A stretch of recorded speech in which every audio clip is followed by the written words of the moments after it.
13 juin 2022, 13 juin 2024, 2 ans, jour pour jour, après que la cité de Bunagana tombait entre les mains des rebelles terroristes du M23. Après, ces rebelles ont foncé dans beaucoup de villages du territoire de Rutshuru et Masisi, créant plusieurs mouvements de population et de morts côté civil. Une situation qui frise l'entendement de plusieurs Congolais résidents et ceux de la diaspora. Serge Kambale, activiste et pro-démocratie, appelle le gouvernement récemment installé à se concentrer à cette guerre qui ne dit pas son dernier mot. C'est une situation qui nous préoccupe au plus haut point parce que ces 2 ans-là, évidemment, c'est 2 ans d'anniversaire pour l'oppresseur. J'imagine que pour le M23, pour le Rwanda, c'est 2 ans de fête parce que c'est 2 ans d'exploitation. Vous avez suivi avec nous que ces régions-là qui sont occupées par le M23 sont en train d'être exploitées. On sait par exemple que les sites miniers de Rubaya qui sont entre le mains du M23 sont en pleine exploitation. J'imagine que ça ne sera pas quelque chose qui va nous étonner que d'apprendre encore que le Rwanda devienne le pays qui a exporté le plus de cobalt, le plus de coltan. Malheureusement pour nous, la population, c'est 2 ans de souffrance. Surtout pour la population de Masisi, la population de Rutshuru, la population de Bunagana, de toutes ces zones qui sont sous contrôle de l'ennemi. Pour cette catégorie de la population, c'est vraiment 2 ans d'atrocité. C'est 2 ans de violation ou de violences sexuelles contre les femmes.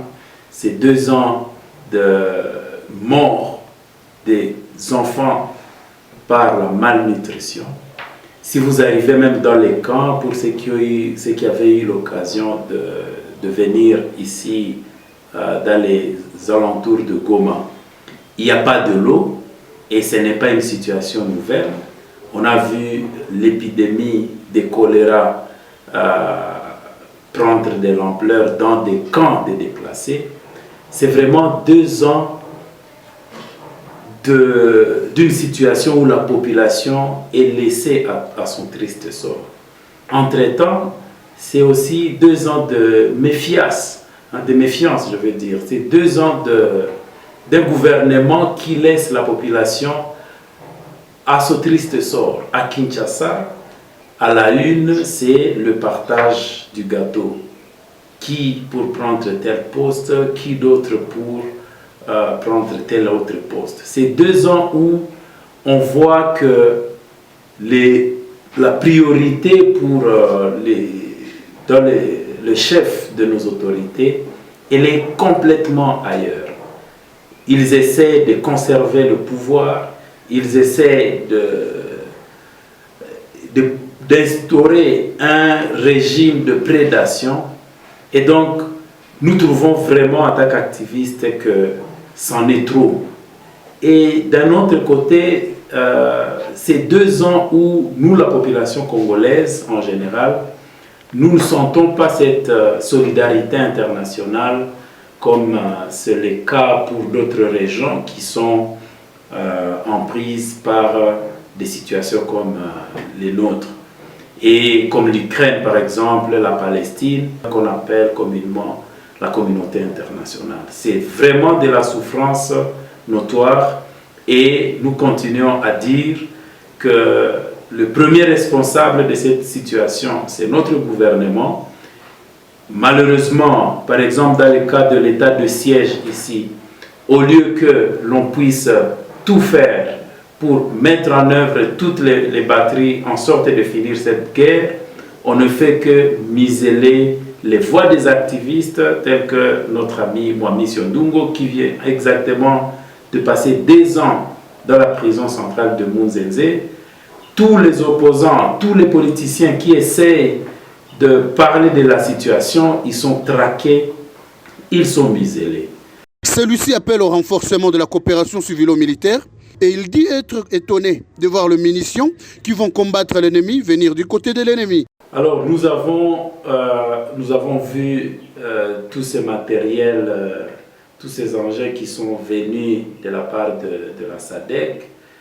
Et je crois quand même que dans notre pays, puisque nous voulons être un pays démocratique, nous avons besoin de comprendre que les citoyens doivent être informés par rapport à tout ce qui se passe. Et lorsque les citoyens ne sont pas informés, voilà que ça a attiré la curiosité. Malheureusement, il y a eu des personnes qui ont essayé de filmer et ils ont été systématiquement arrêtés. Et voilà, il y a eu toute cette communication qui a manqué. Et du fait que les gens ont vu les engins venir du Rwanda, le pays qui est notre agresseur, ça ne pouvait que susciter des inquiétudes et des questions. Et maintenant, au lieu de parler, de communiquer avec la population, qui est censée être le partenaire privilégié des systèmes, des services de sécurité, on commence à traquer la population et on la laisse dans une confusion qui peut malheureusement profiter à l'ennemi. Parce que si la population ne comprend pas ce genre de choses et que notre armée, au même moment, a besoin de cette population pour lui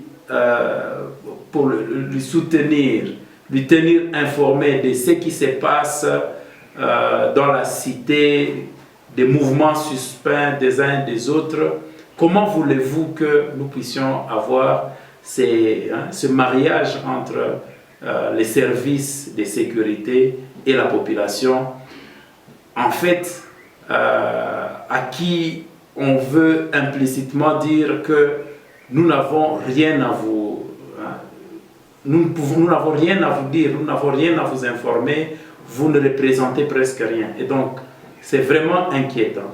Quand on est en période de guerre, on doit communiquer suffisamment pour faire en sorte que toutes sortes de confusions ne puissent pas planer et donner même corps à de la spéculation, à tout ce qui peut entraîner la manipulation de la population. Notons que des milliers de personnes ont déjà péri dans cette guerre depuis son début en juin 2022. Jusqu'à quand prendra fin cette guerre, seul Dieu connaît. Depuis Goma, Josué Boulon Foubine Mikendero pour HK2 Télévision.